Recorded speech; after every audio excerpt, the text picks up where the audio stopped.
यहाँ पर आपको और हमें भगवान ऐसे ही कर्म की बात कर रहे हैं कि आपको भोजन तो बनाना है, क्योंकि आपका परिवार है। आप नहीं बनाओगे तो क्या करोगे? अरे अपने लिए बनाओगे, अपने परिवार के लिए बनाओगे, तो कर्म तो आपका वही हुआ, पर आपने भाव में क्या रखा, आपने मूल में क्या रखा कि ये हम किसके लिए बना रहे हैं? ये हम बना रहे हैं श्री कृष्ण के लिए। तो श्री कृष्ण के लिए आपने बनाया भोजन, भोजन तो वही था।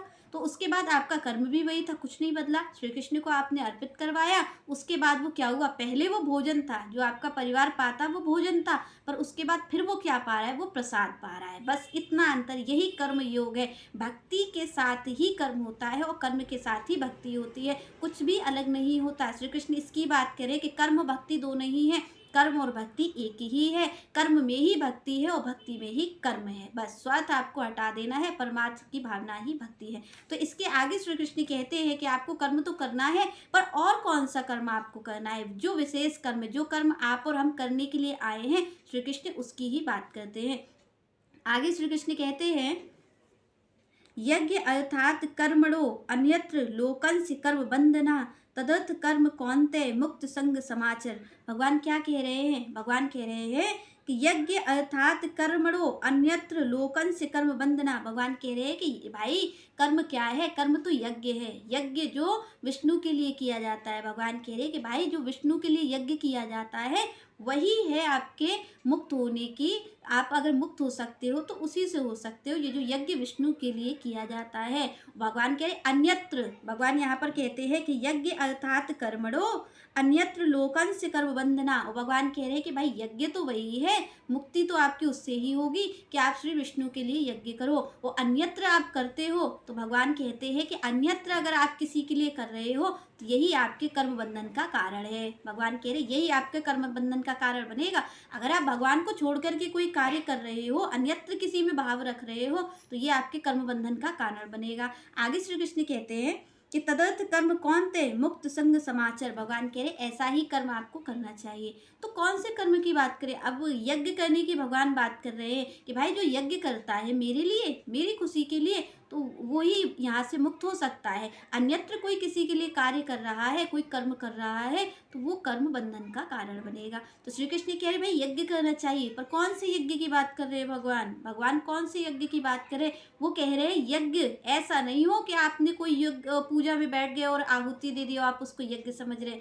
भगवान कह रहे यज्ञ ऐसा हो कि हर चीज में मेरा ही भाव रखे, पूरा जीवन मेरे चरणों में अर्पित कर दे। भगवान इसी यज्ञ की बात कर रहे हैं कि अगर वो ऐसे यज्ञ को कर लेता है कि सारा कार्य मेरे ही लिए करता। जैसे कि मैंने आपसे कहा कि आपने भोजन बनाया, वो भोजन बनाया किस लिए? श्री कृष्ण के लिए बनाया। तो इसी यज्ञ की भगवान बात कर रहे हैं कि जहाँ पर भी भाव हो, कोई भी कर्म कर रहे हो आप, उसका भाव श्री कृष्ण ही होने चाहिए। कोई अन्यत्र अगर हुआ, भगवान यहाँ क्या कह रहे हैं कि अगर कोई अन्यत्र हुआ तो वो क्या होगा? वो आपके कर्म बंधन का कारण बनेगा।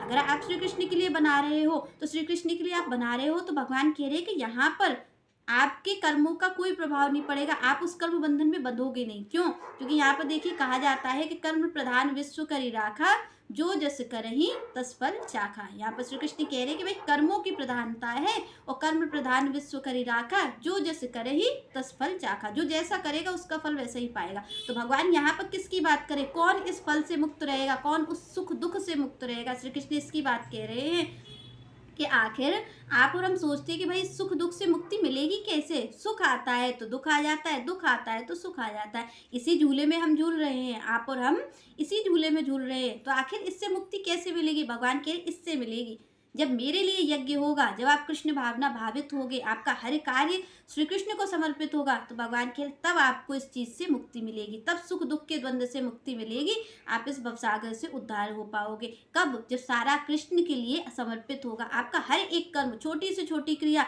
किसके लिए है? श्री कृष्ण के लिए है। तो भगवान इसकी बात करते हो। फिर भगवान कहते हैं कि अगर ऐसा नहीं करते हो आप, अन्यत्र कहीं आप जाते हो, अन्यत्र कहीं भाव को अपने लेकर के जाते हो, तो क्या बनेगा?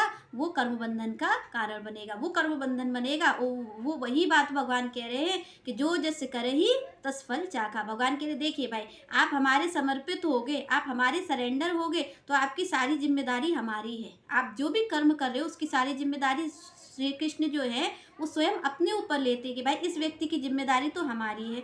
पर भगवान यहाँ पर दूसरी बात तुरंत कह रहे हैं कि अन्यत्र अगर वो कहीं जाता है, दूसरी जगह कहीं जाता है, तो भगवान कह रहे फिर तो उसकी जिम्मेदारी उसकी स्वयं की है, फिर उसकी जिम्मेदारी है, फिर मेरी जिम्मेदारी नहीं है कि वो ये कहे कि आपने क्यों कर दिया भगवान, आपने ऐसा कर दिया। तो भगवान कह रहे हम ऐसे व्यक्ति को देखते नहीं हैं। क्यों? क्योंकि उसने तो लोक के लिए, उसने तो संसार के लिए अपना जीवन दिया है। तो भगवान कहते उसकी जिम्मेदारी उसकी है। उसके लिए तो मैं बस यही कहता हूँ भाई जो जस करे ही तस फल चाका। श्री कृष्ण कह रहे भाई उसके लिए तो एक ही मेरे लिए मेरे पास तो है उसके लिए बात कि जो जस करे ही तस फल चाका। आप जैसा करो वैसा आप ले लो। तो यहाँ पर भगवान के पर उससे पहले वो कह रहे कि जो मेरे लिए कार्य करता है उसकी सारी जिम्मेदारी मेरी है। श्री कृष्ण कहते हैं कि भाई जो मेरे लिए कार्य करता है ना, उसके पिछले कर्म जो भी उसके हैं और उसके आने वाले कर्म सबका भार मैं ही ले लेता हूँ। भगवान कह रहे हैं कि उसका जो भी है अच्छा बुरा उसका सारा भार मैं लेता हूँ। उसके जीवन को मैं अपने अंडर में रखता हूँ, उसे मैं संभालता हूँ, उसका कार्य सारा मैं करता हूँ। वो कर्म बंधन से मुक्त हो जाता है। यहाँ पर श्री कृष्ण कह रहे हैं कि भाई मुक्त कौन होगा?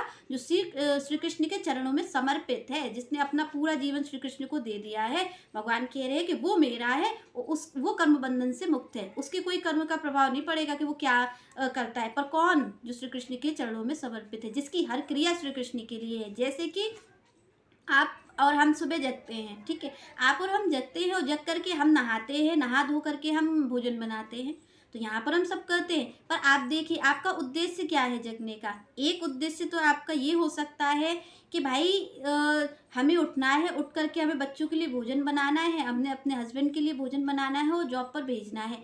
इसकी भगवान कह रहे कि अगर ये भाव है तो ये आपके कर्म बंधन का कारण बनेगा। क्यों? क्योंकि आपका भाव किसके लिए है? अपने बच्चों के लिए, अपने हस्बैंड के लिए। पर भगवान कह रहे यही आपका भाव, आप सुबह जगे और आपने साफ सफाई की और नहा धो करके आप क्या सोच रहे हो नहाने धोने के पहले कि भाई हमें उठ करके श्री कृष्ण की सेवा करनी है। ये जो हम नाश्ता बना रहे हैं ये हमें श्री कृष्ण के लिए बनाना है, पहले हम श्री कृष्ण को अर्पित करेंगे। तो भगवान कह रहे ये मुक्ति का कारण है, इससे आप मुक्त हो जाओगे। कर्म आपका वही था पर आपने भाव क्या रखा है? भगवान बस इतना कह रहे हैं कि आप सुबह जगे, आपने स्नान किया, आपने सब चीज बनाई, पर इसके पीछे भाव क्या था? इसके पीछे भाव संसार था या इसके पीछे भाव श्री कृष्ण थे? तो बस इतना। क्योंकि देखिए एक व्यक्ति है जो उठ करके सुबह क्या कह रहा है कि भाई नहा धो करके हमें जल्दी से जल्दी भोजन बनाना है। क्यों बनाना है?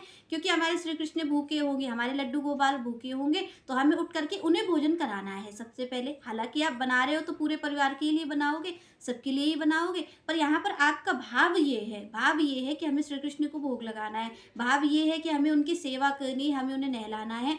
ये भाव अगर आपके जीवन में है तो भगवान कहते हैं वो मुक्त है। तो यहाँ पर भगवान कर्म की बात नहीं कर रहे हैं, मन के अंदर के भाव की बात कर रहे हैं। श्री कृष्ण कह रहे हैं कि अगर कोई इस तरीके से, अर्जुन से कह रहे हैं भगवान कि अगर इस तरीके से आप कार्य करोगे तो आप कर्म बंधन से मुक्त हो जाओगे। अगर आप मुझे समर्पित करके, ये युद्ध है भगवान कह रहे हैं जो अर्जुन इस युद्ध को लड़ रहा है, अगर वो मेरे में समर्पित है, अगर वो मेरी ओर देख के लड़ रहा है कि श्री कृष्ण को समर्पित है युद्ध, परिणाम चाहे कुछ भी आए, तो भगवान कह रहे तो फिर उसका परिणाम गलत नहीं आ सकता क्योंकि वो कर्म फल से मुक्त है। यहाँ पर श्री कृष्ण कह रहे हैं कि अर्जुन किस चीज को लेकर के डर रहे हैं? अर्जुन इस चीज को लेकर के डर रहे हैं कि भीष्म पितामह हैं, हमारे गुरु द्रोणाचार्य हैं, इनको मैं मार दूंगा तो क्या है कि ये कर्म गलत है। आप और हम जानते हैं भाई किसी को मारना कर्म गलत है। तो श्री कृष्ण से अर्जुन को जो चिंता है वो इसी बात की है कि अगर हम गुरु को मार देंगे तो इसका पाप लग जाएगा।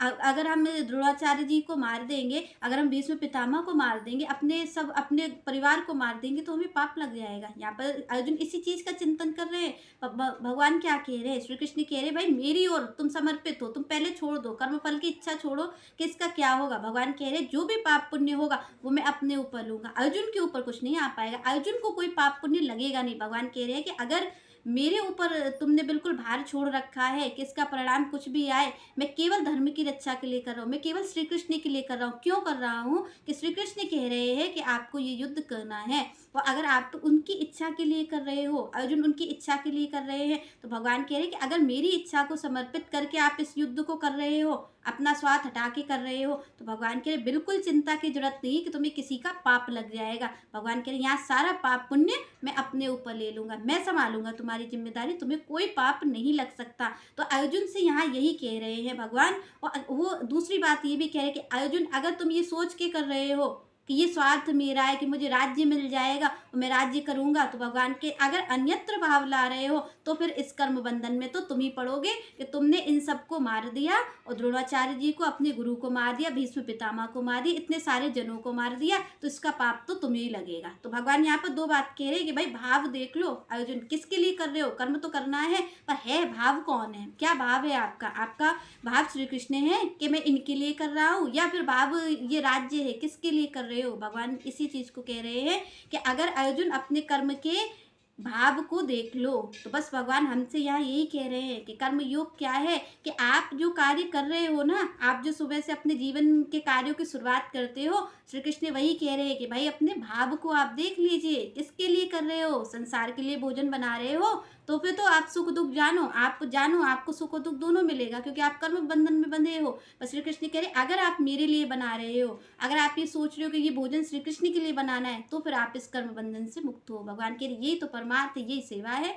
तो यहाँ पर श्री कृष्ण इसी को कह रहे हैं, अगर आप किसी को दो रोटी इसलिए दे रहे हो कि ये हमें नमस्कार करे, ये हमें सलाम करे, अरे दो कम से कम हमारे लिए दो आशीर्वाद के शब्द कह दे, तो भगवान कह रहे फिर तो आपने आज दो रोटी दी है तो आपको पुण्य मिल जाएगा, सीधी सी बात है। भगवान कह रहे जिस दिन आप तिरस्कार कर दोगे उस दिन आपका जो पाप है वो भी आपको लग जाएगा। आज पुण्य आपको लगा है, कल पाप भी लग जाएगा। पर भगवान कह रहे अगर आप केवल और केवल मेरे लिए कर रहे हो कि मेरे द्वार पे कौन आया है, श्री कृष्ण ही इस रूप में आए हैं, या फिर मैं भगवान की सेवा कर रहा हूँ इसलिए मुझे देना है। अगर कोई आपको आशीर्वाद दे भी रहा है तो भी आप उसके आगे हाथ जोड़ लो कि ये किसकी कृपा है, क्योंकि आप देखते हैं आप किसी की सेवा करेंगे तो लोग कहते हैं भाई आपका कितना बड़ा दिल है, आप कितने अच्छे हो, पर आपको हाथ जोड़ लेना है, हाथ जोड़ करके बस कहना ये कौन कर रहा है, ये श्री कृष्ण की कृपा है। तो बस फिर भगवान कहते हैं कि अगर मुझे ध्यान में रख करके आप कर रहे हो तो निश्चित आप इस कर्म बंधन से मुक्त हो जाओगे। भगवान कह फिर आपको कोई पुण्य पाप नहीं लगेगा।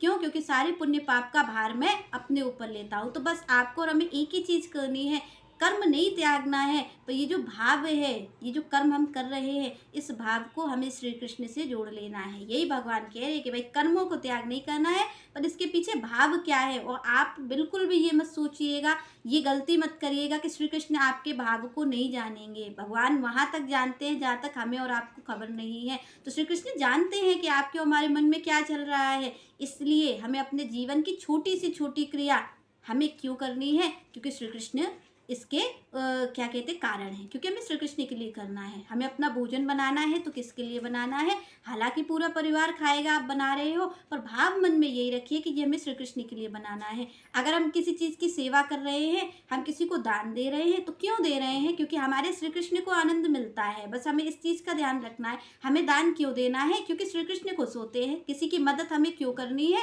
इसलिए नहीं करनी कि ये हमें पुण्य दे देगा, इस चीज़ के लिए नहीं। आपको क्यों करनी है कि भाई हमें सबकी सेवा करनी है, क्यों करनी है, क्योंकि श्री कृष्ण खुश होते हैं, श्री कृष्ण को आनंद मिलता है। तो बस इस चीज़ को भगवान कह रहे हैं कि कोई भी छोटी से छोटी क्रिया हो, क्यों हो, क्योंकि श्री कृष्ण खुश होते हैं, श्री कृष्ण को आनंद मिलता है, श्री कृष्ण की खुशी है इसमें।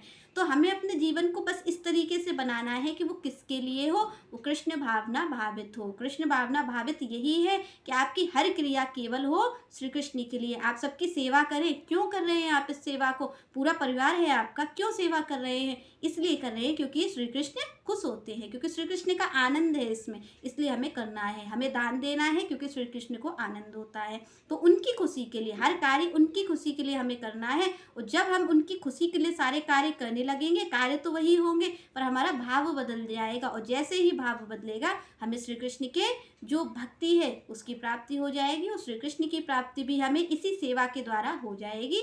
और हमें कहीं जाने की जरूरत नहीं है। जब हमारे जीवन में सेवा होती है तो हमें कहीं नहीं जाना पड़ता, श्री कृष्ण ही हमारे पास आते हैं। तो यहाँ पर हमें बस एक ही भाव रखना है कि हमें क्या करना है, हमें सेवा करनी है। और सेवा किसके लिए करनी है, क्योंकि श्री कृष्ण उससे खुश होते हैं, क्योंकि उससे ही वो आनंदित होते हैं। तो हमें भी आनंद मिलेगा। जब भगवान को आनंद मिलेगा तो उनके भक्तों को भी वही आनंद मिलता है, कृपा प्रसाद। तो बस फिर आपको यही ध्यान रखना है कि जो श्री कृष्ण कह रहे हैं उसी चीज़ को ध्यान रखना है और केवल श्री कृष्ण की सेवा करनी है। चलिए नेक्स्ट चर्चा हम नेक्स्ट वीडियो में करेंगे। तब तक के लिए जय श्री राधे, जय श्री कृष्ण।